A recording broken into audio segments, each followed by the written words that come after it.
All right, guys, this is an overview of my 2001 E38 with the 6.0 swap. Kind of just want to do a little overview of the car itself, the project, kind of what I'm working on at the moment, and what's going on just in general and what the plans are for the car. So, brief history about the car. Picked it up in winter of 2019. M62 was completely blown, bunch of bent valves because the chain skipped. Yanked it out, and while I was looking for a motor, I started watching a bunch of videos about LS swaps and kind of always thought about it, kind of wanted to do it. And I love the E38 platform. This is like my third one, so really started digging into it and decided to pull the trigger. And here we are.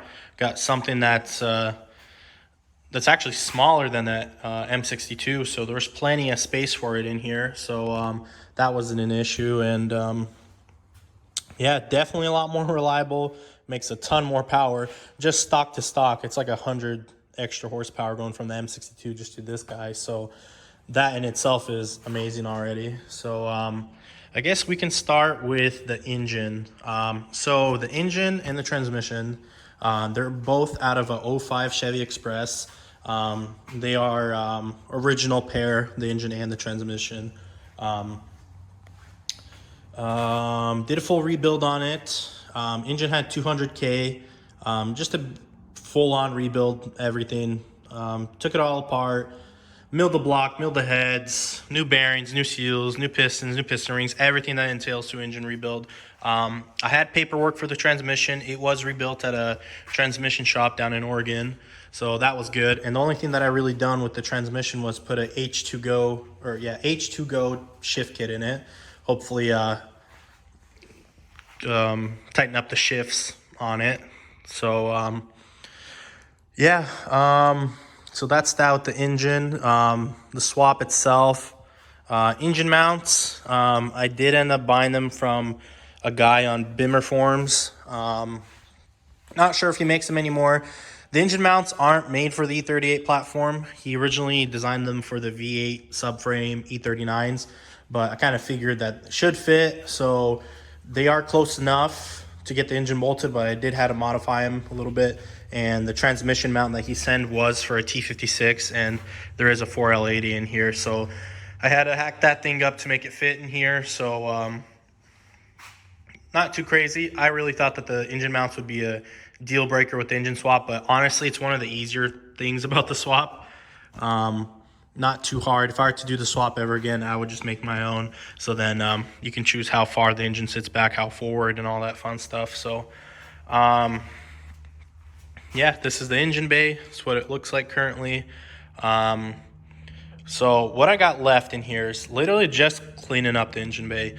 I mean, the engine's in here. It runs, idles, car drives. Just need to clean it up. Like, I have all this random loose stuff from the original harness. This is, I guess, part of the body harness, but still, just got to clean it up. Have the engine grounds here. Got to clean them up, shorten them down. I just have it here, obviously, so I could get the car running. The engine won't run without the grounds. What else? Got this catch can. Got to plumb that guy in. Fuel line, gotta flip this fuel line, or turn it, twist it, or whatever you want to call it, and put an actual steel braided line to the fuel rail. This is just a rubber line. I had it in just so I could do a shakedown on the car and get it going. Definitely don't want to keep that as my permanent option. So yeah, other than that, engine bay is relatively done. I mean, I do need to put the intake in, but that's not a whole bunch of work. Just mostly cleaning up all my little loose ends here.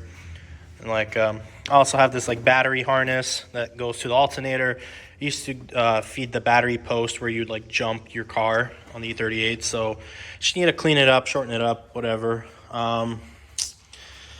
The coolant tank, I got a couple questions about it. It's just a Volkswagen Jetta tank. I don't know what year, but if you look up Volkswagen Jetta coolant tank, it'll pop up. They're like $20 on Amazon. Just made a little mount here to mount it. I believe that's where the old airbox went. Works for my application. It's fine. No worries about it. It does look a little weird, to be honest, but I will upgrade it whenever I get away from the stock radiator, because I am running the stock radiator. Probably just gonna get a nice aluminum one, and probably maybe even get one that has a built-in swirl tank, so I won't even have a tank here, but we'll see from there. For cooling, I got a Dodge Intrepid fan from Pick and Pull. Actually fit perfect over the stock radiator. Had to make some L brackets down below to keep it in, and I just have it bolted onto the stock tabs.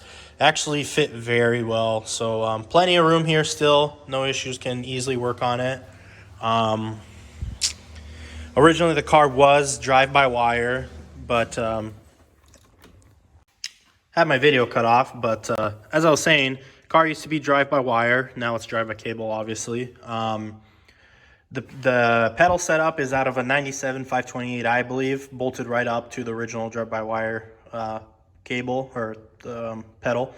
And just picked up a universal like 36-inch LS cable, and it bolted right up. Fits perfect. Probably just gonna spray paint it black or something just to match up the rest of it. But other than that, yeah, I don't have too much left in the engine bay. It's mostly just cleaning it up, you know, like I said, with the grounds and stuff like that and the fuel line. So it's nothing crazy. Engine management, I am running a Terminator X Max from Holley, using their harness. If you can't see it, but I have the main harness running through the original loom, the hole. This is where the DMEs sit in the E-box. They're gone. Did a little bit of wiring here. This is where I tied in for my power, fuel pump, and 12-volt trigger, stuff like that. Bottom of the E-box has a E-box fan that leads to the passenger glove box, and that's where my Terminator X actually sits, is in the glove box. So harness length was perfect for that. I have the ECU sitting inside here. Would have been cool to fit it in here, but I would have to remove that fuse box in there, figure something out, but it's all good. Just having my glove box, no worries there. Yeah, really recommend going with the Terminator X. Really saved me time on wiring this thing up, and a lot more options than if you go with the HP tuner, and the cost.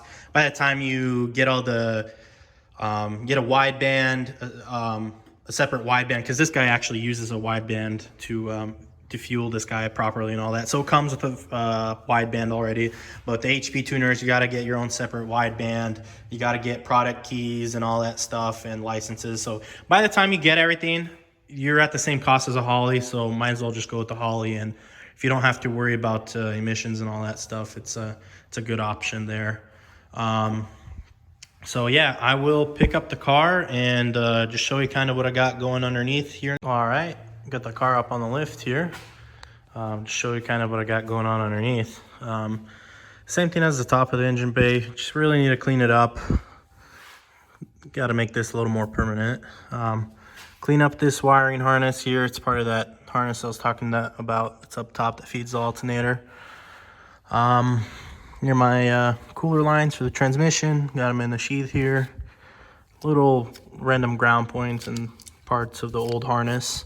So yeah, other than that, I mean, I got my engine mounts here, passenger side, driver side. Can't really see it, but yeah. Got my downpipes here made. See that V-band up there from the exhaust, but from the manifold. Just have this guy right here, have this guy made, have it waiting right here. I do have like a 6-foot section that goes out this way, and it hits a resonated X pipe. But obviously I don't have the rest of the exhaust done, so I just took it off. It's sitting right there, but one of those things, I need to get the exhaust done, but honestly it's not too much work. Just need to find the time for it. And this is the fuel filter setup. It is a Corvette style, internally regulated fuel filter. What's really nice is it's exact setup as an OEM E38 filter. It's got a in, got a out, and it's got a return line, and there's no return line up top. I believe this guy is a return, so yeah, it's really nice. You just need to flip this clamp here, bolt it up to the stock little hole down there for the original filter, and yeah, no issues with it. If I end up having any issues with it, I'll rip it out. I'll just throw an original filter in here, and then just get a fuel, just put a fuel regulator up top and plumb that in. But as for now, no issues. Puts out a good 58 psi. So yeah, no issues there. It's kind of what it looks like. Here's the transmission mount. I have, so this engine mount or transmission trans cross member, whatever you want to call it, came with the engine mounts, but it was originally designed for a T56. So I had to hack it up and make it work for this guy.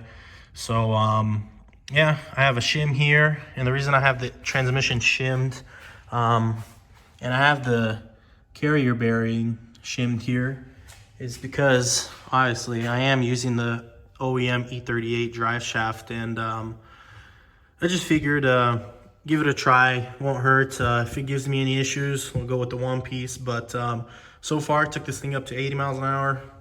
No weird sounds, vibrations. Yeah, got that drive shaft angle perfect. It's all centered out, works good. So yeah, other than that, shift linkage. That's the original shift linkage cable coming from the console up top, or shifter.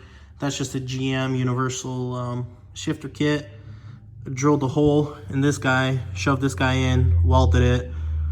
Doesn't look the prettiest, but it works. There's an X Max harness for the 4L80. And yeah, do plan on upgrading this guy. Probably just gonna end up doing the whole E34, I believe, or E32 LSD upgrade. Don't see why it shouldn't hold the power up to the LS, but yeah, that's what the future plans are, at least. So yeah, not a whole lot going down here. The 4L80 is going out, so this trans mount is gonna go, transmission, and I believe I'm gonna do a one-piece shaft. The reason why is because I am going with the 8 HP. This guy right here in question. This guy is out of a 2020 Dodge Challenger Scat Pack, 6.4, and this is becoming an increasingly popular swap with not just LSs, but guys that race cars, drift cars, and all that. This 8-speed shifts ridiculously quick and is really nice and smooth. So it's like a DCT-like transmission, but you still get the nice shifts and no ruggedness as a DCT. I am waiting for a adapter ring. There are adapter rings that are out that you can buy right now at this moment, but this is a 2020 transmission, and the 2018 and newer, or 2018 and older, have a smaller snout here on the torque converter. And the kits that are out right now, they don't accept the newer ones with a bigger one here. This is a 45 millimeter versus the 33. So that should be out soon. Shouldn't have any issues there. Not really worried about it. Worst case, if they don't come out with it, I'll just get a different torque converter. Not really an issue that I'm worried about. So yeah, that's the plan. Gonna go with the 8-speed. Probably gonna end up using a turbo Lamech unit. It's these guys that make harnesses and controllers for these transmissions. They have really good reviews and no issues there. Tons of videos with the controller running these transmissions, and people don't have any issues whatsoever, and they love it. So just gonna go that route with it. The reason why I'm going with this is because the 4L80, it is a rugged transmission. It is a good one, but not really what I'm looking for in this swap here.